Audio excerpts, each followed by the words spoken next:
اعوذ باللہ من الشیطان الرجیم بسم اللہ الرحمن الرحیم۔ سورہ الفاتحہ۔ سورہ الفاتحہ مکی صورت ہے۔ اس کی 7 آیات ہیں۔ اس کا مشہور نام سورہ الفاتحہ۔ اس کے معنی شروع یعنی آغاز کرنے والی، ابتدا کرنے والی ہیں۔ یہ سورہ چونکہ قرآن کے شروع میں آئی ہے اس لیے مشہور الفاتحہ ہے۔ اس کے بہت سے اور بھی نام ہیں۔ علامہ جلال الدین سیوطی رحمۃ اللہ علیہ نے اپنی کتاب الاتقان میں ان کی فہرست 25 تک لکھی ہے، جن میں سے مشہور نام السبع المثانی، الحجر پارہ 14 میں الوافیہ، الشافیہ، سورہ سوال اور سورۃ المناجات یعنی ام القرآن وغیرہ ہیں۔ ان میں سے ام القرآن سب سے جامع اور مشہور ہے۔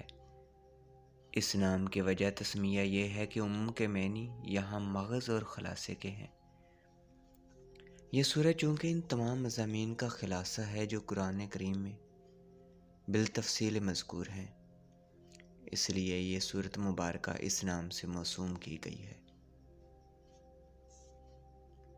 قرآن مجید میں 6 بڑے مضامین بیان فرمائے گئے ہیں۔ نمبر 1 توحید، نمبر 2 رسالت، نمبر 3 احکام، نمبر 4 قیامت، نمبر 5 ماننے والوں کے احوال اور نمبر 6 پہ نہ ماننے والوں کے احوال۔ سورہ الفاتحہ میں یہ تمام مضامین بالا جمال موجود ہیں۔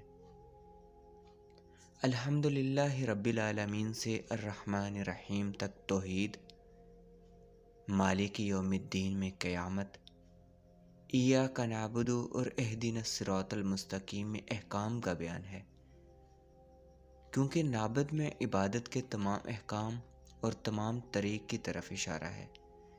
اسی طرح الصراط المستقیم سے شریعت کے تمام احکام مراد ہیں۔ صراط الذین انعمت علیہم میں ایک طرف رسالت کا بیان ہے، کیونکہ منعم علیہم 4 جماعتیں ہیں جن میں انبیاء سر فہرست ہیں، جیسا کہ اللہ تعالیٰ نے فرمایا۔ سورۃ المائدہ میں فرماتے ہیں اولئک الذین انعم اللہ علیہم من النبیین، اور دوسری طرف ماننے والوں کے حوال کی طرف اشارہ ہے، یعنی ماننے والوں کو ہر قسم کے انعام سے نوازا جائے گا۔ اور غیر المغضوب علیہم ولا الضالین میں نہ ماننے والوں کا ذکر ہے۔ اس طرح یہ سورہ قرآن مجید کے تمام مضامین کا خلاصہ ہے، اسی بنا پر اس کا نام ام القرآن ہے۔